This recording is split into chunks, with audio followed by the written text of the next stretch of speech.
Fala galera, chegando com as primeiras informações do Cruzeiro. Vamos lá pessoal, antes aquele pedido sempre importante para você deixar o like, hein? É só clicar aí no joinha, você vai curtir o vídeo. Você que ainda não é inscrito aqui na Samuca TV, faça a inscrição. Na sequência, ative o sininho para não perder nenhum conteúdo. Vamos juntos com as primeiras do dia. Agora te falar sobre Caio Jorge, autor de mais um gol na vitória do Cruzeiro por 2-0 contra o Fluminense na noite dessa quinta-feira, resultado que fez com que o Cruzeiro assumisse a liderança do Campeonato Brasileiro, 30 pontos conquistados contra 27 de Flamengo e Red Bull Bragantino. O Fla tem um jogo a menos do que os dois concorrentes. Pois bem, com o gol dessa quinta-feira, o Caio Jorge chegou a 12, se isolando na artilharia da competição. Depois da partida, ele foi perguntado sobre a possibilidade de deixar o Cruzeiro. Abre aspas pro Caio Jorge, chegaram algumas coisas, mas a diretoria do clube está bem tranquila e sabe o momento certo de agir, fecha aspas. Importante destacar que o Cruzeiro nega qualquer oferta oficial pelo centroavante de 23 anos de idade. O Cruzeiro só admite sondagens preliminares do Zenit da Rússia e também do Bayer Leverkusen da Alemanha. Cheguei a contar para vocês que o Zenit vê no Caio Jorge a sua prioridade para a função de centroavante, enquanto o Pedro aparece como um plano B. O Cruzeiro só vai aceitar começar a conversar para vender o Caio Jorge a partir de 25 milhões de euros, com a observação de que o atacante havia sido comprado no ano passado da Juventus por 7 milhões de euros e a chance de um enorme lucro num curto espaço de tempo. Hoje, 25 milhões de euros equivalem a 157 milhões de reais. Só para completar, te atualizar sobre a nova tabela de classificação do Campeonato Brasileiro, Cruzeiro virou líder com 30 pontos, Flamengo e Red Bull Bragantino têm 27. O Cruzeiro foi o único clube entre os 8 primeiros do Campeonato Brasileiro a vencer nessa rodada. Quero contar ainda que Matheus Gonçalves, atacante do Flamengo, que quase fechou com o Cruzeiro, pode pintar no Red Bull Bragantino. Essa informação surgiu nas últimas horas e dá conta de que uma investida do time de Bragança no atacante de 19 anos de idade teria feito com que o presidente BAP desistisse do acordo verbal que havia fechado com o dono da SAF do Cruzeiro, o Pedro Lourenço. Até para evitar ainda mais rusga com o pessoal do Cruzeiro, que ficou bastante revoltado, o Flamengo decidiu esfriar essa história para, quem sabe, nos próximos dias, anunciar a transferência do Matheus Gonçalves, que é um velho sonho do Red Bull Bragantino. No ano passado, o time de Bragança chegou a oferecer 6 milhões de euros por 50% dos direitos econômicos. Na semana passada, o Flamengo estava vendendo o Matheus Gonçalves para o Cruzeiro por 3 milhões e meio de euros pelos mesmos 50%. E assim, se tem um jogador que merece destaque, né? A gente nem tem a entrevista dele aqui, mas tem a entrevista do capitão Lucas Silva falando sobre, é o Cauã Prats, né? Que jovem garoto, não dá nem para dizer que homem, que adolescente, meu povo. Fala aí, Lucas Silva, um pouquinho sobre o Cauã. Eu fico muito feliz de ver um garoto da base assim, o Prats, gosto muito dele, fiz questão de orientar bastante ele durante o jogo, por a gente jogar ali do mesmo lado na esquerda, por ver um garoto da base subindo, dando conta do recado, algo que eu passei igual também, e com 16 anos, a maturidade, a personalidade que ele mostrou hoje, tá de parabéns, fez um grande jogo, suportou a pressão e já é um grande ativo do clube, e daqui a pouco o Cruzeiro vai vender e muito caro. Maturidade é a palavra, Pedrão? Maturidade é a palavra, né? Até fiz um post lá no Twitter sobre isso. É assustador tudo que envolve o Cauã Prats. Tem uma foto aí que tá circulando, ele ali. É claro que os jogadores são atletas mais baixos, mas assim, ver ele próximo aos caras ali, Fagner, etc., o tamanho dele, o Arthur tava lá, né? Também a gente em Cariacica assistindo o jogo ali da beirada do campo, se assusta com a estatura dele mesmo, para um menino de 16 anos, mas a maturidade dele dentro do campo. É um cara que entende muito bem seus atributos, né? Ele sabe que ele é rápido, ele sabe que é forte fisicamente, e aí por várias vezes ele esperava ali para poder, por exemplo, marcar o Soteldo. Quando o Soteldo tentava colocar a bola na frente, ele ganhava no corpo.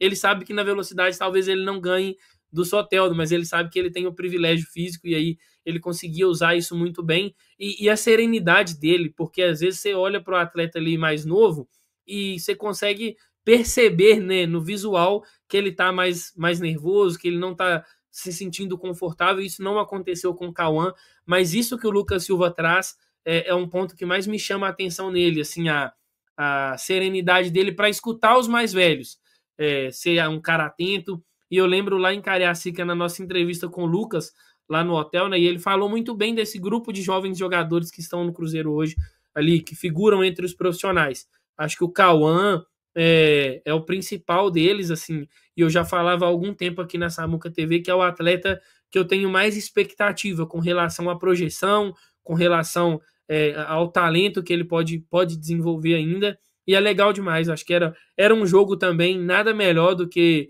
um confronto contra o Fluminense no Maracanã, para ele quebrar essa primeira barreira do desenvolvimento ali, né, no que diz respeito a uma estreia no Campeonato Brasileiro, e ele conseguiu muito bem. Agora é dar sequência a esse trabalho e seguir sendo um cara atento, sendo um menino trabalhador, que o Leonardo Jardim já fez questão de destacar, o Lucas Silva também, porque certeza de colher bons frutos, e é como o Lucas Silva disse, né, já é um ativo do clube que provavelmente vai render bons frutos financeiros e, claro, tecnicamente também. E ter esse privilégio que ele tem também, saber aproveitar, né? Esse privilégio que eu falo de jogadores que querem ajudar ele a estar cada vez também mais próximo do seu melhor dentro de campo, né? A gente está falando de Lucas Silva, um jogador já consagrado no futebol, o próprio Fabrício Bruno também, rodado, experiente, Lucas Romero, jogadores que já estão acostumados também a jogar muito sobre esse jogo, sobre pressão, né, como aconteceu ontem. Ontem, para mim, foi um jogo de gente grande dele, com uma boa consistência defensiva, mesmo ali sendo tão jovem, lidando com jogadores já experientes.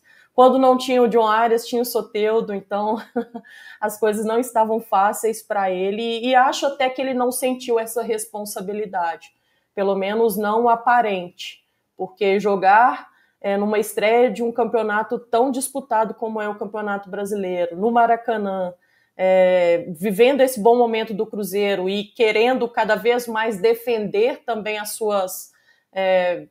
o seu desempenho dentro de campo, acho que poderia ali facilmente falarmos que foi um jogador que poderia ter sentido. E ele não sentiu. Então, acho que mostra um pouco disso, dessa maturidade que nós estamos falando. E acredito que ele esteja num caminho muito bom, entendendo que precisa estar com os pés no chão, continuar se desenvolvendo, aprendendo diariamente nos treinamentos também, e aproveitando as oportunidades que vão surgindo ali no seu caminho.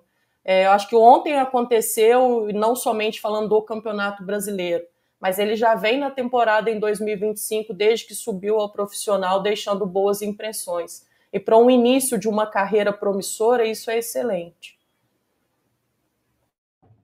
E a gente está falando muito do Cauã Prats no aspecto defensivo, porque isso é muito elogiado, que a gente fala, ele é um ótimo lateral esquerdo, quando ele entrou em campo pelo Cruzeiro ele foi muito bem, na seleção de base ele joga como um zagueiro, até teve gente que levantou, será que o Cauã Prats não pode ser esse zagueiro pela esquerda que o Cruzeiro está buscando, mas não, né, é um lateral esquerdo mesmo, mas o que a gente não pôde observar muito nesse jogo, mas que ele faz muito bem também, é esse lado ofensivo. Ele vai muito bem para o ataque também no jogo contra o Palestino, que foi um jogo onde o Cruzeiro teve um pouco de dificuldade naquele começo, começou saindo perdendo, eu estava naquele jogo, e eu fiquei muito impressionado com o Cauã Prats, foi o primeiro jogo que eu vi dele, e no ataque ele estava aparecendo em todas, de cabeça, conduzindo bola, conduzindo o time também pro ataque, muita personalidade, assim, foi um dos destaques daquele jogo contra o Palestino, com certeza, né, ficou o Gabigol que fez o gol, mas o Cauã Prats, ele vem muito bem e mostrando essas diferentes facetas, né, vai bem na frente, vai bem também como um defensor mais propriamente dito, e assustadoramente tem 16 anos. É potencial demais. Tô até vendo a mensagem aqui do outro Thiago aqui, ó. Já disse, infelizmente, em breve, talvez ano que vem, vamos precisar de outro lateral esquerdo. O Prats vai ser vendido primeiro que o Kaique. Pleno Maraca, o garoto não sentiu a pressão, absurdo. E assim, até o Jardim falou um pouco, né? Se eu fosse o técnico do Mônaco, eu não esperaria ele completar 18 anos, né? Por mais que ele só possa ir com 18, né? eu acho que muito em breve a gente vai ter alguma coisa mais concreta de clubes europeus aí querendo levar o Cauã. É importante o Cruzeiro valorizar bem o jogador, né, para não correr risco de perdê-lo por mixaria e fazer dele uma grande venda, porque aí não é que a gente quer que ele seja vendido, né, gente, mas infelizmente é assim que funciona o futebol. E é engraçado que um Cauã Prats de 16 anos, o valor de mercado dele é mais alto que o do John Arias, que é um dos melhores jogadores do Brasil, né? Porque já está com 27. O futebol é assim, né? É o mercado, é o desenvolvimento, mas o Cauã tem que ser muito bem trabalhado, porque se era um batismo de fogo, ele passou assim com maestria. Inclusive, a gente sofreu até mais com o William ali na lateral esquerda do que com o Cauã, né? Por mais que seja outro momento.